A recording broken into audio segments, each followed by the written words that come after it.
പ്രശസ്ത കവി ശ്രീ ബാലചന്ദ്രൻ ചുള്ളിക്കാടിൻ്റെ അമാവാസി എന്ന കവിത. പീഡാനുഭവങ്ങളുടെ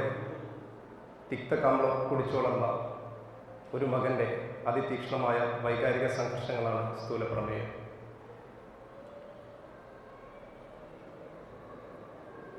മൃതിയിൽ വിരൽ മുക്കി കൃഷ്ണപക്ഷത്തിൻ സിരാപടലം പകർത്തുക ഭാഗവത്രത്തിൽ ഒട്ടുകിണ്ടിയിൽ കണ്ണീർ മുട്ടിയ ബാല്യം തൊട്ടേ രാപ്പകലുകളെന്റെ ചോരയെ കടയുമ്പോൾ പൊന്തിയവാളും ജ്വാലാകുംഭവും മണ്ണിൻ കറകാച്ചിയ വാക്കും ആദികവിയും നീയാണല്ലോ, ആദികവിയും നീയാണല്ലോ. കണ്ടു കണ്ടിരുന്നൊരന്തിയിൽ അമ്മയ്ക്കുള്ളിൽ ചെമ്പുകുട്ടകത്തിലെ പുന്നല്ലു തിളയ്ക്കുമ്പോൾ കലകോരിയ കൈകൾ കൊണ്ടവൾ കനിഞ്ഞെന്റെ മുറിവായകൾ തോറും മുജ്ജന്മമുണർത്തുമ്പോൾ നിനക്കു കൊമ്പും കുലചിഹ്നവും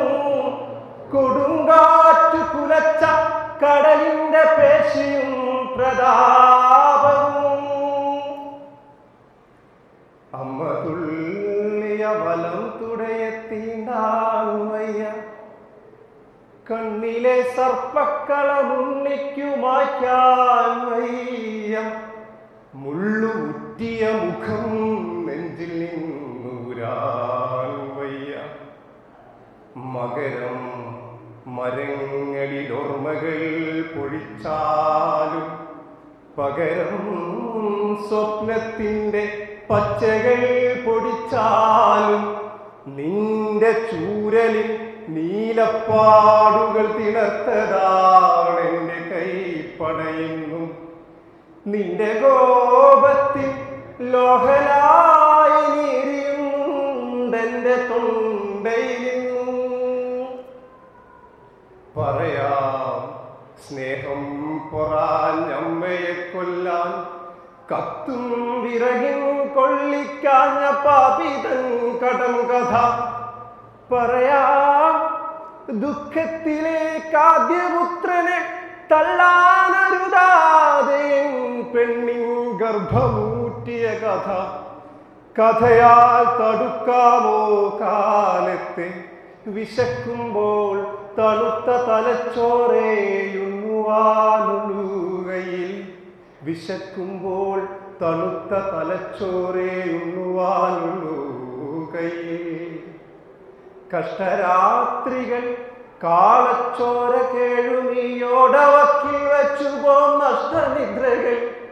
മുതുകല്ലു പൊട്ടിയ നിരത്തിന്റെ മൂർച്ചകൾ അത്താഴത്തിൽ കുഷ്ഠരോഗത്തിൻ കുപ്പിച്ചില്ലുകൾ ശിഖണ്ഡിയെപ്പെട്ട പേക്കിനാവിന്റെ ഈറ്റുനോവാറും മുമ്പേ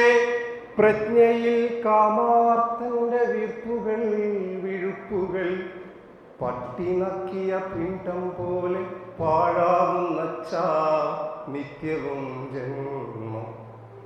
പട്ടിനക്കിയ പിണ്ടം പോലെ പാഴാവുന്നച്ച നിത്യവും ജന്മം നരകാഗ്നിയും പുരുഷാർത്ഥം നെറ്റി കാക്ക കാലുകാച്ചിയും ചെറുവിരൽ കൊത്തിയും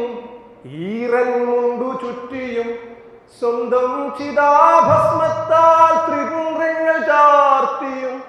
കെടാത്ത നിൻ പുത്രശോകത്തിൽ ചുട്ട നാരായും നെറുകയിലാഴ്ത്തിയും പാതാളത്തിലേക്ക് ഞാൻ പിരിയുമ്പോൾ നീ തിരിച്ചെടുക്കുകീ വിൽപത്രം എനിക്ക് നീക്കി വെച്ചൊരീ അർത്ഥം അക്ഷരം ഭിക്ഷാ